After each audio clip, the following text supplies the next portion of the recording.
গতকাল রাতের মধ্যরাতে ভারত পাকিস্তানের মধ্যে যুদ্ধ লেগেছে।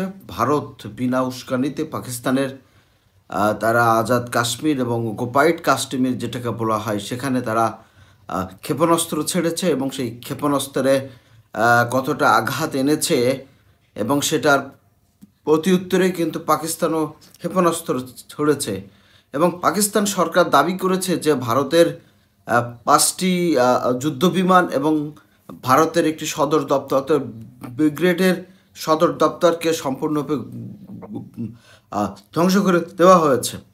তো বর্তমানে গতকাল রাত থেকে এই যুদ্ধের অবস্থা পরিস্থিত ভারত পাকিস্তানের মধ্যে যুদ্ধ লেগে গিয়েছে এবং এই যুদ্ধটা ঠিক এমন সময় লাগলো যখন দক্ষিণ এশিয়ার অর্থনীতিতে বেশ একটা চাপ যাচ্ছে এবং ভারত বিনা উস্কানিতে যে যুদ্ধের অবস্থা শুরু করলো সেটা পাকিস্তানের প্রধানমন্ত্রী নওয়াজ শরীফ তিনি স্পষ্ট বলেছেন যে এই যুদ্ধের কোনো অর্থই ছিল না, কারণ কোনো রকম উস্কানি ছাড়াই ভারত যে যুদ্ধের স্টার্ট শুরু করলো তার জন্য অবশ্যই তাদেরকে শাস্তি পেতে হবে। কিন্তু প্রশ্ন হচ্ছে ভারত কেন বা যুদ্ধে জড়ালো?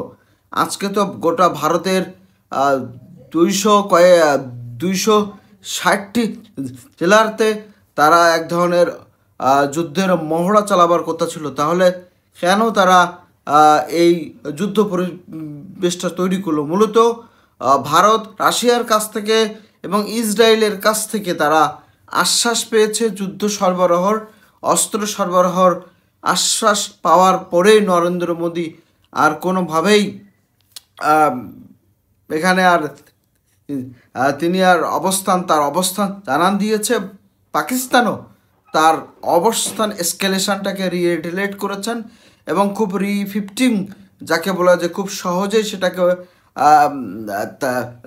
জবাব দিয়েছেন। ভারতের 5টি যুদ্ধবিমান এবং ভারতের একটি ব্রিগেডকে সম্পূর্ণ উড়িয়ে দেওয়ার যে দাবি করেছে পাকিস্তান, সেখানে তারা যে ভিডিও ফুটেজ দিয়েছে সেখানে কিন্তু স্পষ্ট। সুতরাং ভারত পাকিস্তানের এই যে যুদ্ধ শুরু হলো, এই যুদ্ধ বাংলাদেশের অস্তিত্বের ক্ষেত্রে কিন্তু বেশ দাবি এবং ভারত চাইবে বাংলাদেশকে উস্কে দিতে এবং বাংলাদেশকে উস্কে দিয়েই তারা বাংলাদেশের বিশেষ করে চট্টগ্রাম এবং রংপুর এই অঞ্চলগুলোতে একটা অবস্থান জানান দিতে চাইবে। সুতরাং বাংলাদেশের অস্তিত্বের জায়গায় কিন্তু আমাদেরও সজাগ থাকতে হবে। বাংলাদেশের অস্তিত্বর এই জায়গা যুদ্ধের এই মোড়টাও বাংলাদেশের দিকে চলে আসতে পারে। সুতরাং জাতীয় নিরাপত্তা এবং দেশের সকল মানুষকে একসাথে সেনাবাহিনীর সাথে থাকতে হবে এবং বাংলাদেশকে অবশ্যই নজর রাখতে হবে ভারত পাকিস্তানের এই যুদ্ধে। যদি পাকিস্তান কোনো কারণে বা ভারত কোনো কারণে এই যুদ্ধটাকে বাংলাদেশের দিকে ডাইভার্ট করতে চায়, তাহলে আমাদের এই সুন্দর এই সার্বভৌমত্বের উপরে কিন্তু আমাদের চাপ আসতে পারে। সুতরাং আমাদের প্রত্যেকটি জায়গায় এখানে খুব সূক্ষ্মভাবে নজর রাখতে হবে এবং দেশের জনগণকে ঐক্যবদ্ধ হতে হবে। ভারত যে উস্কানিতে পাকিস্তানের উপরে যে ক্ষেপণাস্ত্র ছড়লো, যেভাবে পারমাণবিক হামলার সংখ্যার দিকে চলে যাচ্ছে, সেটা আমাদেরকে অবশ্যই মাথায় রাখতে হবে। বাংলাদেশের পার্শ্ববর্তী যে দুটি দেশের মধ্যে যে যুদ্ধ কনফ্লিক্ট হচ্ছে সেখানে আমাদেরও এক ধরনের জাতীয় নিরাপত্তার ক্ষেত্রে কিন্তু বড় ধরনের সংকট তৈরি হতে পারে এবং ভারত যে কোনো রকম প্রমাণ ছাড়াই বিনা উস্কানিতে পাকিস্তানের সাথে